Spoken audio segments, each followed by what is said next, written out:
I'm gonna reanimate a quick example that I used in the past because I really like this example. Computers.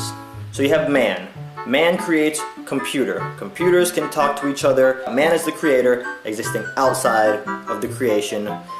Is how it tends to work. You still with me? The other parallel that I like on the topic of the whole man and computer analogy is two people arguing over whether God exists or not is similar to two computers arguing whether or not man exists. They could sit there arguing all they want. I mean, even computers. Where did computers come from? Maybe there was an explosion in some computer factory somewhere and then all of a sudden we got computers.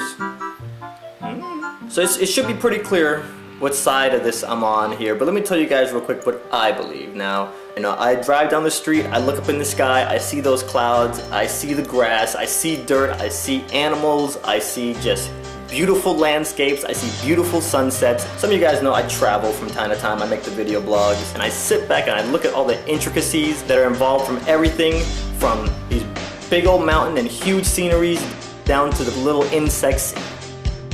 I see all this stuff and I'm just like, this had to come from somewhere, I've seen explosions, I've seen what explosions produce. The last time I heard anybody talk on this topic, they said there's not a single shred of evidence that God exists. I don't know, dude. I think sometimes it might just come down to where you point your attention, because let's just say I plopped you into this planet at 18 years old and all I'm showing you is war and people dying and diseases and all this other stuff, and your attention is only pointed in that direction.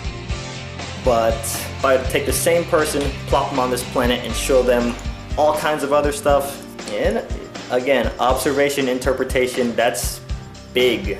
But be mindful of where you're pointing your attention, because the way I see things, if there isn't a God, then we're just on this rock, hurtling through space at a few thousand miles an hour, and nobody's driving. But if there is a God, then it's probably a good idea to find out who he is and what he wants ASAP. I'm just saying.